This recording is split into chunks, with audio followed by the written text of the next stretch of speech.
the Revved Up 906 podcast, a Detroit Pistons podcast to be exact. And I'm Hudson. And I'm Ryan. And before we get into episode 5 of season 3, I got to talk to you, the people, about a few quick things. You guys know the deal.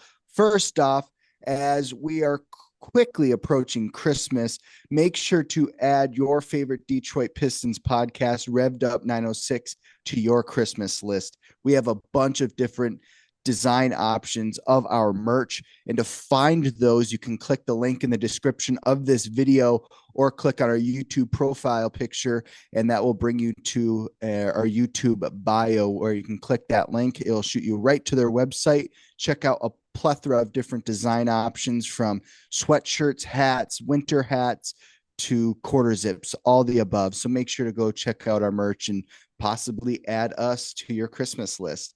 Also, if you look below this video, there's a arrow button. You can share this podcast to Facebook, Snapchat, Instagram, all the above. So if you enjoy our podcast, make sure to share us to family, friends, and other Detroit Pistons fans. We would greatly appreciate that. If you are new to the channel, make sure to subscribe. And if you happen to like today's episode, make sure to hit the thumbs up button. And today's episode is kind of interesting because it seems like each and every year we are doing a rookie evaluation of their first 25 games. And we do that on purpose because we want to make sure that we are checking the Pistons players to see if they are developing the way us fans and commentators want them to. And today we're going to be talking about rookie Ron Holland. So as we go through today's episode, make sure to comment below your thoughts, questions, opinions. We'd love to know what you guys have to say. But first off, when evaluating Ron Holland, and we kind of follow the same system every year. And we're going to start off with talking about averages.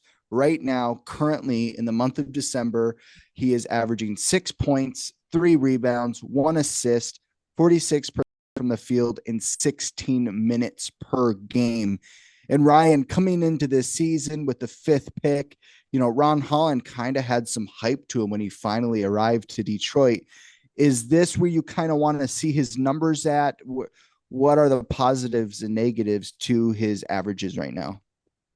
See, the fact that they are what they are in 25 games, I honestly have no complaints, because we knew going in that Ron Holland was going to be a project. We knew that he wasn't going to be a clear-cut all-star or whatever to begin with, because not a lot of rookies are. But right. we just knew that he wasn't going to be like all gang-ho, like, wow, this guy's a stud right before our eyes. We knew that there was going to be some rough edges, some things to smooth out a little bit here and there. We knew it wasn't going to be like just glamour right away. We knew he wasn't going to put on a show. So with what it's at in 16 minutes per game, like, that's not terrible. Like, obviously 42.5%, 43% really from the field is great. You think of what Asar Thompson did for us last year, hovering around the 38, around 38% from the field. And we were like, yeah, that's decent. Could be better. Mm-hmm. For somebody that can finish that well around the rim, you would expect that percentage to be higher. And Ron Holland is higher than that percentage. But that's because Ron Holland's more polished and redefined than Asar Thompson was his rookie year. And that's just crazy to think of, because just that slight little age difference. But then Asar Thompson obviously Overtime Elite is not like some big good league or anything like that. Not that I'm discrediting that league at all, but when you think of Overtime Elite versus NBA G League, you're going to lean towards NBA G League. So I'm not surprised at all that Ron Holland's a little bit more defined than Asar Thompson his rookie year. But when you look at the numbers, 43% from the field, like I mentioned, 18% from 3, that's not good. But that's what Asar Thompson was at last year in total, was 18% from 3.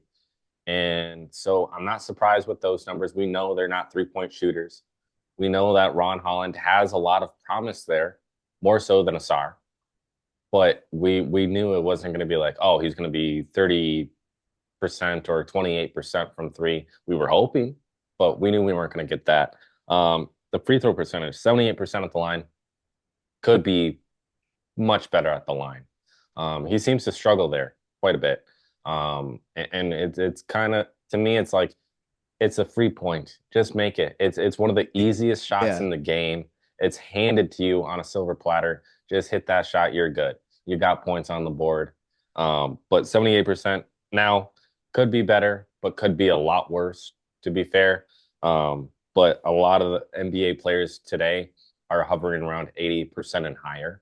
So I expect Ron Holland to be there. Granted, 25 games, that number can drastically improve as games go on. But the rebounds, like 3 rebounds, not terrible. But when you see the vertical that Ron Holland has, you would expect him to be hovering around 5 rebounds per se, or at least 4 rebounds instead of just the 3 and lower. Um, and then the assists, I'm not surprised with. The blocks, I'm not surprised with. Hoping a little bit higher on the blocks than 0.2. And then same with steals at 0.5. But all things considered, he is not playing terrible basketball. He's actually playing decent basketball for averaging 16 minutes a game. It's not like he's starting every night. So the fact that he's still getting a productive minutes, he's getting his feet wet and foot in the door. He's playing good right now, and I have no complaints really. So for me, when looking at his averages, obviously the 6 points per game, it's not alarming to me, especially for a defensive minded player like a Ron Holland. And you mentioned it briefly before. The thing that kind of stands out to me is the 0.2 blocks, 0.5 steals per game. That's on the low end for where I kind of want him. I know he's only 25 games in. I know some of these things that we can kind of give rookies to kind of try to complement them, but when you're a defensive minded player, try to get out and run kind of player, you're gonna have to be a little bit better with the averages than where we're seeing Ron Holland at right now. He is very active in general. So I think as the season kind of finds their way down, in 30, 40, 50 games farther in the season, I think we may see these averages go up just based off his activity alone, just up and down the court, trying to get into the passing lanes. I think hopefully we'll start seeing those averages come up and come up, but those definitely kind of jump out at you when you're looking at his averages, just because that's kind of what we were sold on was his defensive ability when we drafted him. That's kind of why we were like, oh, like this may be big for the Detroit Pistons. Let's move on and evaluate the positives. We did this with Jaden Ivey, Asar Thompson, and now we're here with Ron Holland. And you always got to talk about the positives because there's a reason why we were excited when all these guys got drafted. So one of the big things I mentioned before, right? Major effort guy, great at transition defense. But the biggest thing that stands out to me, and this is based off of watching the film, this isn't like a stats thing in this case. It's just watching the game and watching Ron Holland carry himself. He makes the right passes, especially with Jaden Ivey and Cade Cunningham. And that's a great quality for a rookie player. And that's kind of how we evaluated Asar Thompson last year, right? That he just makes the right passes, finds the right players when they're cutting off the pick and roll, these types of things. Ron Holland is great at getting the ball up the floor. If he's the guy that's the outlet, getting it at the half court, he's not going to force the ball at the rim. He's going to find the guy at the 3-point line. He's going to find Jalen Duren cutting and get that easy layup. And that really impresses me for a young Ron Holland to show those signs of just the game of basketball itself kind of slowing down for him is just really impressive to me. Ryan, when talking about some of Ron Holland's positives, what kind of stick out to you? His attitude. That's my biggest positive out of it. Yeah. When you look at his demeanor on the court, when you think about, okay, he's only averaging 16 minutes a game. He's a top 5 pick. Usually top 5 picks are hovering around 23, 24 minutes a game. So they're normally starting right away. They're normally one of the bigger name players on their teams, respectively. But Ron Holland is getting thrown in and going into the mix of like, okay, I have Tobias Harris in front of me. I Mm-hmm. have Tim Hardaway Jr. in front of me. I have a slew of different guys in front of me that I have to compete with night in and night out.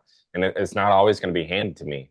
And obviously, there's a lot of rough edges and components with him. But the fact that he's been able to play at such a high level and bring all this intensity and energy whenever he Totally. gets his number called, that to me is the biggest positive out of them all. Because we look back at like past guys, so like you could go Sekou Doumbouya, Killian Hayes, those two in particular, I would say in this ballpark. Um, but those two guys, as an example, they had I will keep saying this forever. Killian Hayes has well, doesn't have as much anymore, but had a ton of potential coming in. Same with Oh yeah. Sekou. There was a reason why these guys were highly touted. There's a reason why these guys were higher in the rankings in each draft class coming in. Like they were some of the not obviously not the clear cut favorites, but they were decent players. And we knew obviously they had to get a lot of work done in order to get to that level. Like look at Mhm. Giannis. Giannis wasn't a completely polished player when he came in. He wasn't Totally. a top five pick coming in. He was 14. Like obviously he needed to round out his game a little bit more. And Killian Hayes, Sekou, like it was a head case for them. That was their issue. It was bringing the energy, not bringing the energy, having the motivation, not having the motivation. It was just like night in, night out. You had no idea what you were going to get from them. Ron Hmm. Holland, 16 minutes. You would think in a Killian Hayes, Sekou Doumbouya situation, 16 minutes to them would be like, ah, crap. Like I'm out of the rotation now. What's Yeah. going on? Like I have to plan for my future. No, with Ron Holland, it's like, all right, coach, when do you need me? All right, coach, I'm fine sitting here Totally. on the bench. When my number's getting called, I'm going to be ready to go. And that's what he's bringing in these 25 games. And I'm just ecstatic and thrilled to see that because there's a lot of top five picks where they're expecting MVP caliber minutes right away. They're expecting all these deals to happen, their names just everywhere. And Ron Holland is just cool, calm, and collected, the triple C, as I like to say, and a lot of people do. But he's just sitting there and he's perfectly fine not getting, like 20 plus minutes a game. He's perfectly fine Yeah. with that. So that's my biggest positive out of it is that his demeanor and his composure and just his overall presence on the court is my biggest positive.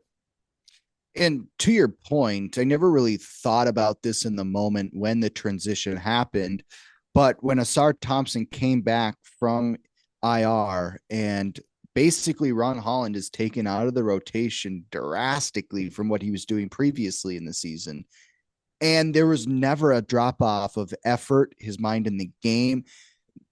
There was no like brain fog or anything like that, or like a step back. Like the effort still is there as much as it was before as Asar Thompson came back in, and that speaks a lot to the attitude and how he was uh, grown up and just very mature for an 18-year-old that you kind of want to see out of a young rookie, especially on a Detroit Pistons team that's drastically trying to build right now and trying to get their head above water. Before we kind of move on from positives about Ron Holland, I want to talk about how he's just such a highlight machine. And that is kind of another reason why you kind of find yourself a Ron Holland fan as a Detroit Pistons fan, just because he makes the right plays, yes, makes the right passes, but he can also dunk on your favorite player. And that just makes it that much more exciting. And you can tell that he just loves the game of basketball and he'll do anything to just dunk on you. It's just so exciting. Let's move on from positives and talk about top priority to improve aspects. So, what are the type of things that when you're watching them on the court is just kind of missing at this point of the season? One thing that stands out to me, and obvious it seems more simple saying it, it's not going to be as easy for Ron Holland, but my thing is get the ball in the bucket. Just for reference for people, Asar Thompson was averaging 11 points per game at this time last year at basically the same age. Ron Holland at 6, really 5.6, but when you round up. So Here's the thing about Ron: makes the right passes, plays great defense, get the ball in the hoop. He takes the right shots. It's just about getting the ball in the hoop. Maybe the shots seem right, but they're weird angles, and there's a hand, at this, at different types of angles. Then get yourself to the rim. He obviously will not be afraid of putting his body into somebody. Then force the ball into the rim at the rim. Don't force these 3-point shots that we've seen from time to time with Ron. Obviously, in today's NBA, everybody wants to make the three ball, but maybe there's a position for him in this league to show people you don't have to make 3-pointers. So that's the biggest thing for me. Like, obviously, his one-on-one defense is pretty rock solid. You know, maybe he's not great at defending in the paint, but that's something that will kind of come along when getting used to the speed of the game. Right now, for me, it's just about being efficient and getting the ball in the bucket. Ryan, what kind of comes to mind as far as priorities for him to improve on? No, I completely agree with the shooting. Um, Obviously, his 3-point percentage being 18% isn't great, but and like you mentioned, he's known as a slasher. He's not known for sitting out in the corner waiting for the three or just catch and shoot ability. It's not there. But his Yeah. slashing ability is. He has quick movement. He is very explosive. Has a high vertical. He's able to do certain things that not a lot of people can do. Mm-hmm. And Mm-hmm. so when you throw him into the mix of, okay, what does the rest of the team look like around him? Tobias can shoot from outside. Malik Beasley obviously can shoot from outside. Tim Hardaway Jr. The list goes on. We have 3-point shooters now. That shouldn't be Ron Holland's priority. Yes, developing his shot would be great, but his priority shouldn't be, okay, I have to be relied upon to hit this three right now. Look who he's great at passing. He's great at facilitating. Look elsewhere or take the ball to the rim because he's great at that. And if the balls, if you don't have a great layup or just shot around the rim available, you have the kick out. You have Malik Beasley often majority of the time on the court. You have Tobias Harris majority of the time on the court. You have these abilities where you're actually going to help the rest of the team rather than focus on that shot. Look at Isaiah Stewart this year. Obviously, they're limiting his 3-point shooting because last year it was like every single time he had an opportunity to shoot a three, he was going to take it. This year, not so much. This year, they're trying to limit him a little bit, tell him to be smarter with the ball. Look for, if your shot's not there, look to pass. Ron Holland, same thing. You're shooting 18% from three. You've had what, 9 of 50, only has made 9 threes out of 50. And yet he keeps going back to that shot. Why? Yeah. Obviously, they want him to develop that shot for good reason. But if you're such a great talent around the rim, why not go out and take that shot versus force a three where it's more of Totally. like, I wouldn't even say 50-50. I would say it's like not even, it's more like 80-20, really, because majority of the time he's going to miss that shot. But just use your abilities to your own benefit and to the team's benefit. Look to finish around the rim rather than look for your three. But outside of the 3-point shooting, which is a big negative for me, and but again, it's to be expected. We didn't think he was going to be a 3-point shooter. Nobody was like, oh, Ron Holland's a 3-point shooter. He's a defensive player. That's what we all knew him to be. But a big negative for me is his fouling. He is currently sitting Mm-hmm. at 40 fouls in 25 games played. That is not Woo-wee. good. That's a lot of fouls. Right now, averaging pretty much 2 fouls a game.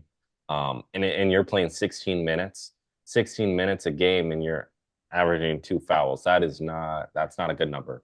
Yeah. You look at Bojan Bogdanovic last season for us, like he was fouling at least 3.5 times per game, and he was playing 30 minutes. And that was not a good number for 30 minutes, let alone 16 minutes out of Ron Holland. If he wants more opportunities out on the court outside of just being an energy guy, you also have to limit the fouls. If you limit the fouls, you'll be on the court all the time. Because I know he's a great defender. We both know that. Everybody knows that. And he's such a great defender that you can actually still limit the fouling. Yeah. But granted, this league is very offensive heavy. It's very the refs are going to more benefit the opposing team offensively than defensively. So you get that's to be expected. But 40 fouls in 25 games is not a great number, and that can be drastically improved upon. The turnovers doesn't turn the ball over a lot. 26 turnovers in 25 games, averaging a turnover a game. Honestly, could be far worse because look at Cade. When Yeah. you look back at his rookie year compared to this, I'm taking Cade. I mean, I'm taking Ron Holland right now with the turnovers versus Cade his rookie year. There's a lot of guys that you could throw in that ballpark, but he is very smart with the ball. So it's really the fouling and choosing the right shot. Go for the rim versus taking that range of a 3-point shot that's like, yeah, I don't know if he's actually going to make that, but there's a chance. But there's a little sliver of hope. But yeah, I would say those are my two negatives for Ron Holland. When talking about, Ron Holland getting to the rim and finishing and making highlights and playing tough defense, I'm on ESPN.com on Ron Holland's profile, basically looking at some of the stats, some of the game logs, the splits. At the bottom of his profile, it lists a bunch of different Ron Holland highlights from his NBA career so far. And I just want to name off some of the titles off of what his highlights are. Ron Holland the second elevates for the big time SWAT. After wild OT, no, somehow gets the and one to fall. Ron Holland rocks the rim with powerful slam dunk. Ron Holland soars to the rim for impressive dunk.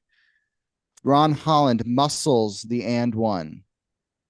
All of his highlights and everything good that's happened for him this season is at the rim, whether it's defensively and offensively. Ron, don't mess with what's working. Don't force these 3-pointers or these mid-range game when you can be dominant on the inside.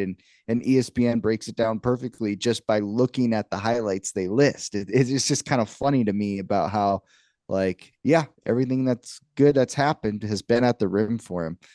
Kind of switching topics.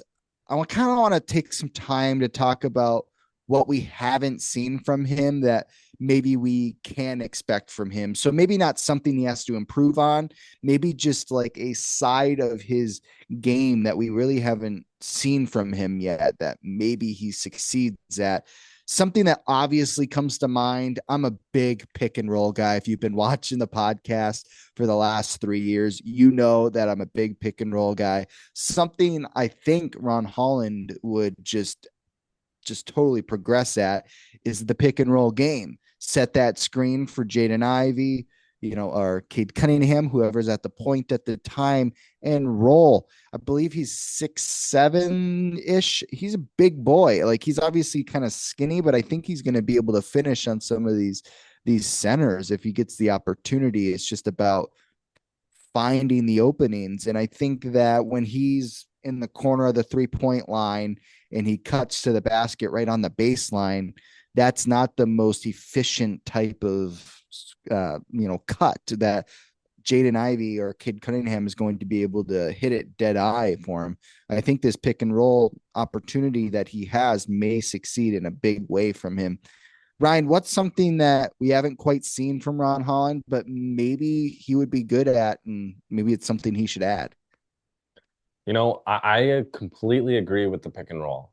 Because just imagine, obviously you read those headlines, but imagine if it's Ron Holland catches a lob up for a, Yeah. you know what, like Yeah. anything like that would be awesome to see. He doesn't do it often. And so just catching some lobs would be great. You recall there was that one game where they drew up the play they had Duran the previous game go up for the lob to get the win. And then they Yeah. ran it completely different and did it with Ron Holland because nobody was expecting him to do it, but they did Totally. it. And then he missed. He missed on Giannis, but like we need to see more of that because we know he can get up to that level. We know he can dunk like the absolute best can do. Like if we can see more lobs, and obviously he's a big energy guy already, but if he brings his normal energy output times the lobs and we have like a whole Lob City moment in Detroit going on with Jalen Duren and Ron Holland and all these guys. Like, I wouldn't complain at all. I think it'd be Yeah. more exciting to watch night in, night out because you'd be going like, oh, when is Ron Holland going to have a dunk? When is Oh Ron yeah. Holland going to catch the lob? Like, there's going to be some bets getting placed because of that.